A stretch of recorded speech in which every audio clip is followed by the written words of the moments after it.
Now, we're going to move on to pliers. I love having a pair of pliers handy. I have used them for plumbing, electrical work, very, very limited electrical work. I love having a pair of these. If you have a decent pair of pliers, you can really do some decent jobs. I've used them for cutting wires. You can actually use, I don't know how well you can see that here, but you can use that to cut wires if you need to, which is really nice. Obviously not, 8 gauge or 16 gauge wires, but 20 gauge wires usually can cut pretty easily with that. Also, if you're, working on a little craft project, you can actually bend your wires pretty easy with those. I do like these. Again, these are a little bit beefier, nicer ones. These are probably maybe $4 or $5. However, you can get a cheapy one, which basically does the same job. It's not really that big of a difference, to be honest. The grips are just not as thick, for $3. So you're really not killing the bank there. Next, going to move on to the adjustable wrench. Now, for a person who's just going to be doing maintenance on their house, I don't think you would need anything too much bigger than a 6-inch. They obviously have an 8-inch, which would be fine as well. I really don't think you are going to need a 15-inch wrench. Honestly, I've had this wrench for maybe 6 or 7 years, and I think I maybe used it twice. So it's definitely not something you have to have in your toolkit. A 6-inch or an 8-inch wrench will do just fine. This is about $3.50. I will admit it is a little bit pricier for one tool. So even at Harbor Freight, it'll be about $3.50. But however, if you do want a set, I have a set with a 15-inch, a 12-inch, and I believe an 8-inch wrench for about $11. Really not that bad, not a bad deal, especially for those bigger wrenches. And I think there is a 4-piece set that's $12. That also does include a 6-inch wrench.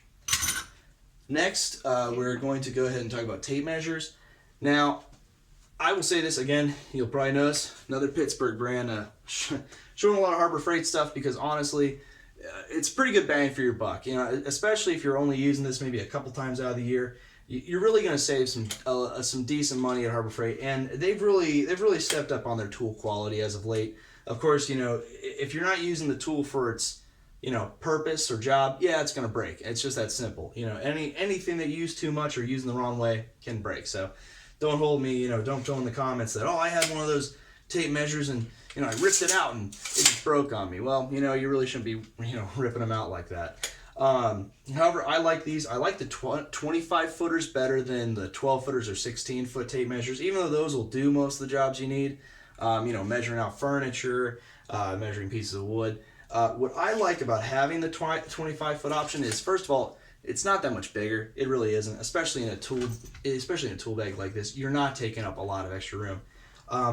Second, if you're measuring out a room in your house, which could be 16 to 20 feet long anyway, having a 12-foot tape measure isn't really going to give you a really accurate measurement unless you got a couple people helping you out. Also, because this is a little bit longer, the actual width of the tape measure itself is 1 inch versus the 3/4 and 1/2 inch sizes of the 12-foot and 16-foot tape measures. What this basically means is this bad boy can extend a lot longer before you have to worry about any sort of breakage or anything. So you can kind of manipulate this thing a lot easier than a 12-footer. You basically also don't need an extra person around with you. Now, this will also cost you only about $3, $3.50 maybe for the 25-footer. There's a 32-footer as well, which I think is $4. So again, not really breaking the bank there. Next, we've got a Allen wrench set. These just happen to be Huskies. My dad got me a set of these for Christmas. I also have the metric somewhere, but I cannot find them. These are SAE. I've had pretty good luck with SAE working with most things I need an Allen hex wrench set for. However, if we're sticking with the Harbor Freight theme, you can get a set of SAE and metric hex wrenches, short and long, for $7.99. And if you have a 20% off coupon, you're going to save $1.60, which is a really good deal for a very good quality set. And I'm telling you, these things are a godsend if you got to help a friend move out of their house and take apart their furniture. Trust me, I'm the only one of my friends with a truck, so I'm constantly helping people move. It's quite a fun endeavor for me. So these bad boys, they come in handy when people lose their IKEA Furniture's hex set that came with their kit. So those are great to have. One last thing, I recommend having for most tool sets is a flashlight. Now, I'm not saying you necessarily have to have this one. This one was just one from Harbor Freight. It's got the regular light, and then it's got the full light here. What I do like about this is it does have a magnet on the end, which is really nice if you're working on a furnace or working in your basement. It does have a hook as well if you wanted to, hook it to a wire in the ceiling of something you're working on, or on a tree if you're outside camping even. The best part is these are $2, but a lot of times you can get them for free. That's another great part about Harbor Freight's coupons. As long as you go in and purchase something, you can get the flashlight for free. I've gotten a 12-foot tape measure for free. I have received the 6-in-1 for free. I think they also have screwdriver sets that sometimes you can get for free if you look for the right sales. So basically this whole set here, I mean, this is, I'll let you kind of look in it. That's a decent amount of tools. Not a lot, and you still have plenty of space in this bag. I mean, you can, there's this bad boy. It doesn't feel too heavy. It's still very lightweight.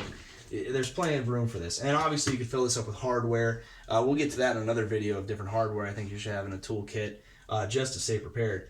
But obviously, if you wanted to evolve your toolkit any, you've got plenty of space to do so with this. And this is a good starter bag and a good starter kit to have.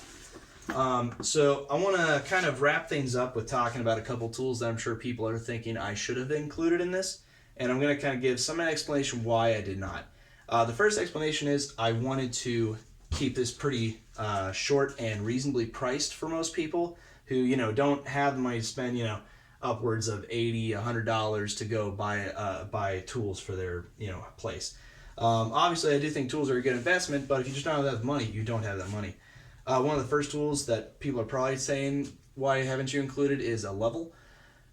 What's nice is most cell phones, actually I'm pretty sure all cell phones, do have a level app actually already installed on the phone. On older iPhones and all Androids, all you have to do is go to the compass and swipe right, and you'll actually have a level right on your phone. So it's basically as good as a 6-inch level, which if you're working on your house, that's what you're going to need, is a 6-inch level for leveling out frames or pictures, maybe some furniture, but I really doubt you're going to be doing that so much.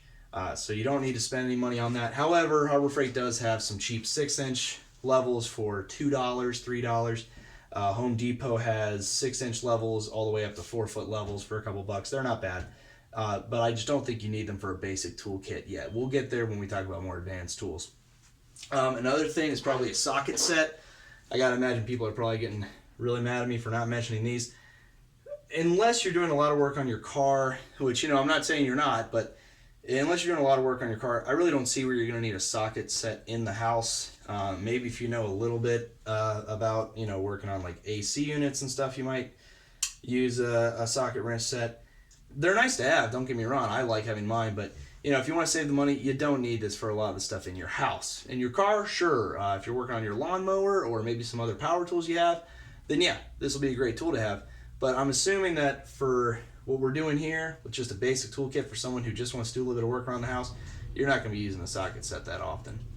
Also, in case you are curious, you can buy a socket wrench set from Harbor Freight for about $5.